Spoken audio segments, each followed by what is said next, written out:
Hi, what's up? So this is my March reading wrap up. I have read 1, 2, 3, 4, 5, 6, 7, 8. In March, I read 8 books. In February, I read Fourth Wing. I didn't make any videos about what I read in January or February because, well, I made one for January and then I just didn't post it because I didn't edit it because I didn't have time. Or I didn't want to make the time. Oh well. I read Fourth Wing in February and I loved it. And then in March, I read Iron Flame and I read Onyx Storm. And I loved those two. This entire series, let's just double check, hold on. All 3 of the books in the Empyrean series, I rated 5 stars. It's so good. So yeah, so I read Fourth Wing in February. That's not like a part of this wrap up, like I didn't count it, but I'm just talking about the entire series in general because I read them all consecutively as like one thing. I think I like Fourth Wing the best and then Iron Flame and then Onyx Storm, but I don't have any issues with any of them. Like I gave them all 5 stars. My only issue with this is what's going on with Xaden, and that just stresses me out, and that's obviously a part of the story. So yeah, like I don't think it was I don't think there's anything wrong with the storyline. I'm just like concerned naturally, and I'm upset that there was snow. Fixing the situation by the end it got worse, and then now I'm like just like stressed out and stuff. And then like the other part of the end of it, woo! Like I feel like everyone's read this by now, but I'm not gonna, you know, spoil it by talking about what I'm talking about, but like the very end, like.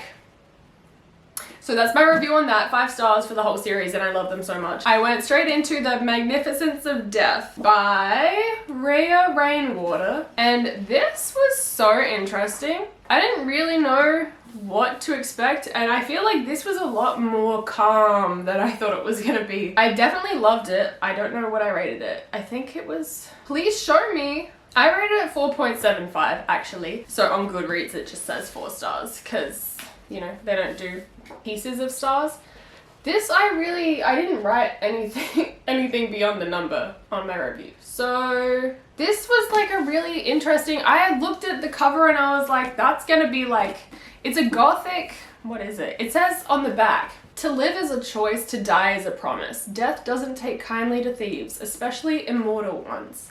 So I kind of went into it thinking it was going to be a little bit more like chaotic or almost like have some, I don't know about fighting, but I thought it was going to be a little bit more, I don't want to say high stakes. Yeah, maybe high stakes. I don't know. I thought it was going to be a little bit more anxiety inducing, but this is kind of like a very calm book for being dark because this is like a gothic romance. Kind of, but it was really interesting and it was definitely different than what I thought it was gonna be, but I did like it. It was really, I don't know, it was just kind of like slowly heartbreaking in a really interesting way. I've never read anything like this before, so 4.75, I really liked it, and it's just so different. Basically, it's about like a girl who is, it says cursed with immortality and the power to bring back the dead. So like this woman can't die, but she also can like stop them from dying, but it causes someone else to die. And then that's kind of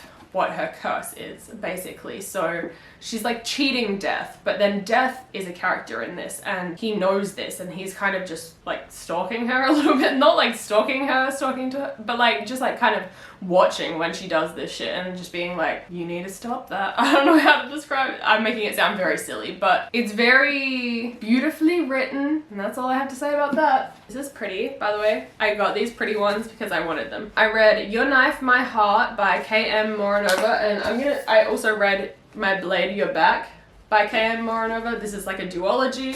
So that one is first, that one is second. They have really pretty sprayed edges, and what did I rate these? Up to the top. Okay, let's not do that. 3.75. So I think I rated them both the same. I really liked these. They're not like my favorite thing in the world, but I did really like them.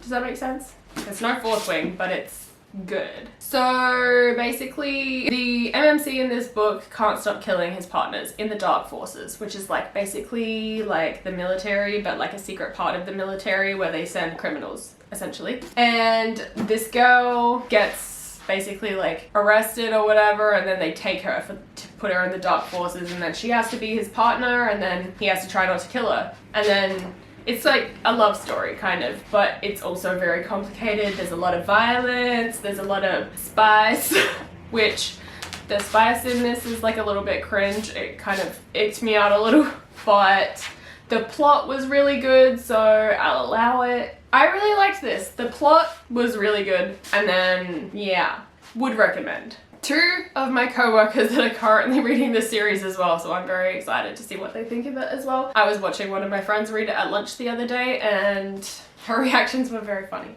And then I read My Husband's Wife. I actually read this in between those last 2, but I wanted to put them together. So, My Husband's Wife by Alice Feeney. This one, I have no idea what I rated it. I think I rated it 3 stars. 4? I don't think so. Okay, I'm gonna change that. I rated it 4 stars and my review says, so wild, full stop. I think it wasn't as good as I wrote it. Like, now looking back on it, I'm like, it was good, but it wasn't that good. 3 stars.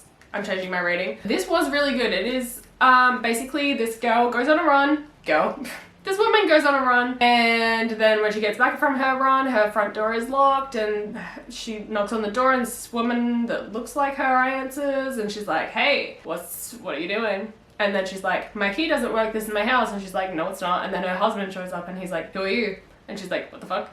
So then it goes from there, but it's kind of so much more web of lies situation than that. Like, it's so much more complicated than it seems from the original premise, which I guess is kind of the whole point of a thriller. But it's not like those 3 are like the main character. Like, there's so much more to it. But yeah, it's really fascinating. Like, there's so much going on, like very much like get out the red yarn and like the corkboard kind of situation. It's kind of crazy. So this 3 stars. It was good, but it's not my favorite thriller I've ever read. The next book I read was Conform by Ariel Sullivan. Ariel? Whatever. Conform by Ariel Sullivan. And I rated this 5 stars. This on the back says, one man could offer her the world, the other will help her destroy it. So this is a dystopian book. I also really like the, what is it called? The dedication. Says, well, is that the dedication? Yeah, I think so.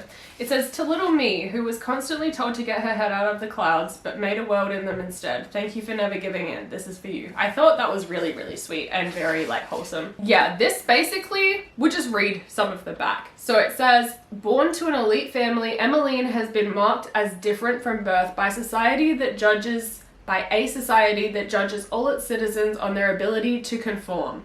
Emmeline only has one option open to her, to become a mother. Offered a procreation contract with Colin, a member of the Ilum, I don't know if I'm pronouncing that right, the governing body of the elite, Emmeline finds herself increasingly torn between her complicated feelings for her proposed mate and those she secretly harbors for another man, living on the margins of their society who challenges her ideals. When the marginalized rise up, Emmeline begins to question everything that she has ever believed in. It's time to choose a side. So she's basically stuck between like getting married off to someone in an elite society for like security and whatnot, and like a life in the clouds, which the elite live in the clouds. It's crazy. Or like following her heart and like being with like the rebel that's like trying to destroy the system and stuff. And I really loved this. I have read after I finished it, I read reviews where people were like, the main character had no personality and blah blah blah and couldn't make a decision to save her life. And I was like, not making a decision to save your life is kind of like very me. So I felt like I could relate, because like everyone in this book is basically lying to her to some extent. So she's kind of like, well, I don't know who to trust or what to do and blah blah blah. And like they're raised in a society where like there's not a lot of choice, and they kind of have to just go along with things, and they only know what they're fed information wise.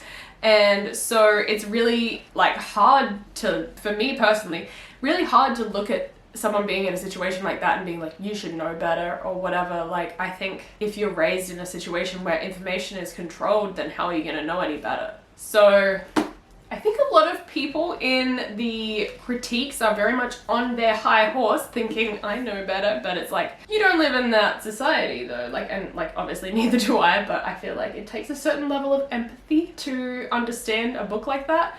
Also, something that people had a lot of complaints about in this book was like the world building. However, I will say there wasn't heaps of world building in it, although I didn't really have an issue with that personally, because I have a very vivid imagination, so I find it really easy to just play it out in my head, like with whatever information I've gotten. Like I can just extend onto it really easily. But if you're someone that needs like a lot of very specific detailed descriptions of things to be able to picture a different world or a whole, you know, whatever the situation is, then maybe you won't like it. Which is like, I understand if you can't do that, but if you have a vivid imagination, you probably won't have an issue with it. So yeah, but I really I didn't want to put this down. I read this pretty quickly and I really loved every second of it. 5 stars, my favorite. I love. Not my favorite book of all time, obviously, I just mean like I love it. And then the last one, the last book that I read this month, it's April. What is it? It's April 5th. The last book that I read in March was Daggermouth. I was feeling in a dystopian mood, so I didn't want to give it up. This was super good. Another dystopian situation. This is like a dark dystopian romance. It says, I'm gonna read this because this is shorter. Set in a corrupt surveillance state ruled by the masked elite, this true enemies to lovers dystopian romance follows a mercenary who botches the assassination of the president's son and ends up forced to marry him. Crazy! I kind of feel like that's low-key a spoiler. Is that a spoiler? It says that on Goodreads, so I'm just gonna like in the description, so I'm just gonna let it be. There's like certain rings, so there's like the heart, which is like the elite, and then there's the cardinal ring, and then there's the boundary, which is like District 12 level shit, but like worse. And the heart has like a military, they do like daily executions that do all kinds of crazy shit that's very inhumane. They're like limiting food supplies to the other rings, they're having crazy surveillance and shit, so yeah.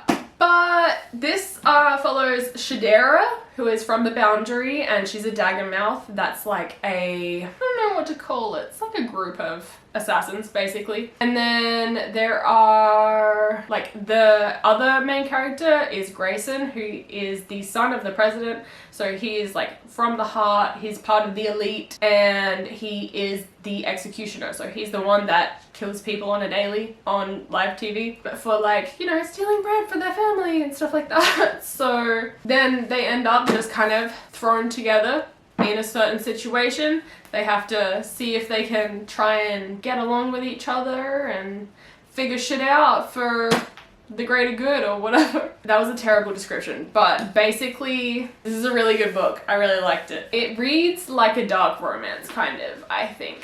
I feel like it reads like a dark romance. It reads like an independently published book because, I mean, it is an independently published book, at least at this point, like my version is.